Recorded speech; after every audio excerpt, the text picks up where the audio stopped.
Given the sensitive nature of this story, I've chosen to remain anonymous. I don't know whether my life is still in danger. That uncertainty is the worst part.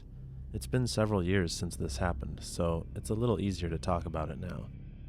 My husband's a truck driver, so he was often gone for about 3 weeks out of the month. I was a teacher at a high school at the time this took place. I've since changed occupations. You'll soon understand why. Many years ago, my husband and I moved into a pretty upscale neighborhood where everyone was supposed to feel safe. You know, the kind of neighborhood where kids could play outside even after dark. Our house had one of those smart locks on the front door, and our home was armed with what I thought was a pretty good security system.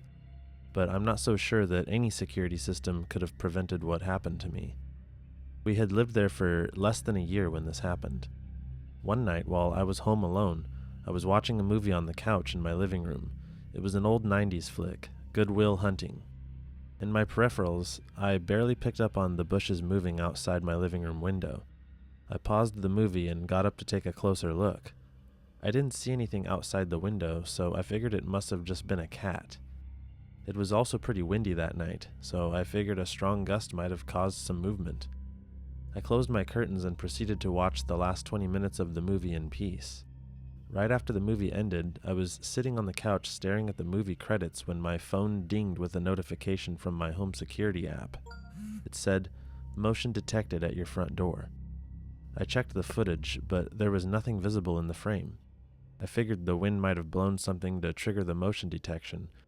I remember not being too concerned about it. After all, it wasn't too uncommon for a cat in the neighborhood to zip by my front door every so often.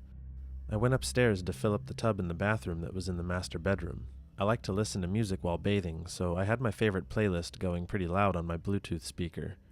As soon as I stopped the water that was up to my neck, my music was interrupted by another notification from my home security app. I dried my hand and reached for my phone. It said, "Front door unlocked." My heart sank into my stomach, and a knot formed in my throat. My husband had just left a few days prior, and I knew it wasn't him. He had just texted me earlier that night from another state. I instantly stopped the music and checked the camera footage. This time the camera was completely blacked out, like it had been covered up by something.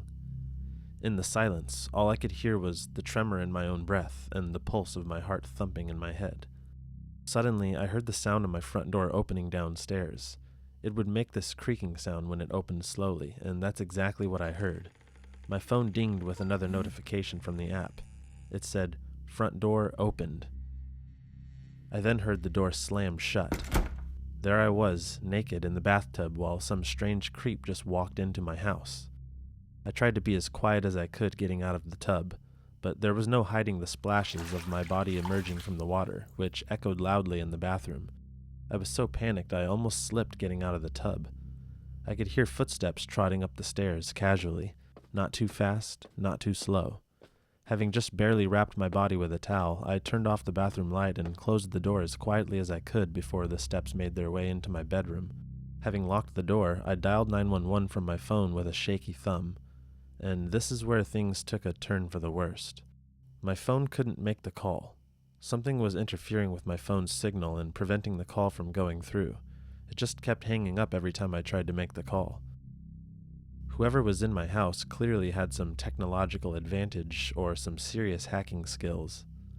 I was completely helpless.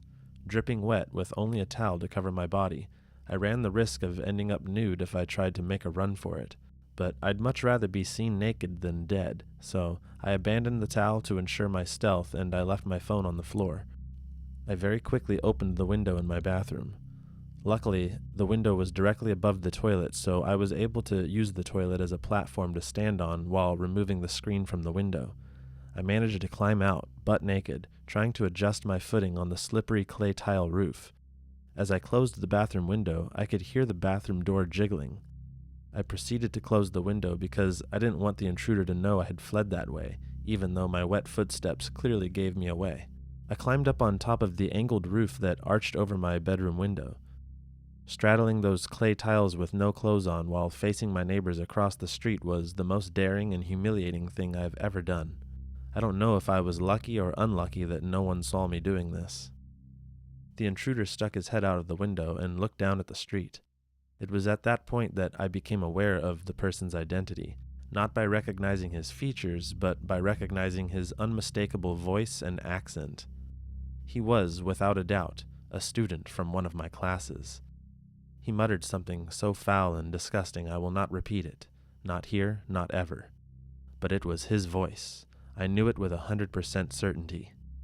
I stayed there on the roof, too scared to move. I was so scared that I would hurt myself if I jumped from the roof.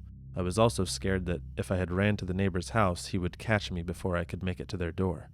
I waited for what must have been well over 10 minutes before he finally left through the front door, running on foot. In that time, I had seen 3 different cars drive down my street, and I tried waving at each of them. They either thought I was some crazy crackhead or they didn't see me at all, because no one stopped. I don't know that I would have stopped my vehicle for a naked person waving at me from a rooftop, but now I think differently about things like that. When I got back into my bathroom, I used my phone to call 911, and the call successfully went through that time. I could see that the intruder somehow managed to open my bathroom door without using any destructive force, as there were no signs of forced entry. Police arrived in less than 10 minutes and did a sweep of my house. I was worried that he might have left some hidden cameras or hacking devices stashed in my house, but the cops told me they weren't able to check for those kinds of things and that it would be up to me to perform that type of search myself. They merely advised me to beef up my security with higher quality equipment. There was no way I was staying there alone. I went to my parents' house that night and I stayed with them until my husband got back into town. I told the police that I knew who the intruder was, and they wrote the information down and said they would look into it.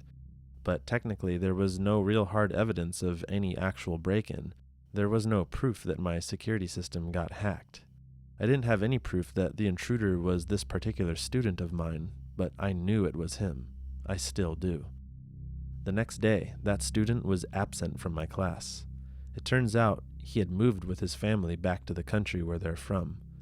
Nothing was ever done about this. It sickens me to this day to know that this monster is out there somewhere, likely terrorizing women in another country.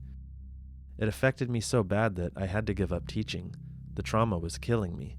I had no choice but to change professions. I used to see all my students as wonderful, innocent beings full of potential. But after this, I began to question that innocence, and I began to question that potential even more. I have no idea what he had planned to do to me before escaping to another country with his family the very next day. I get nauseous thinking about it. My husband wants the guy dead, but all we can do is just hope that karma really does catch up to people like that. He's still out there, somewhere.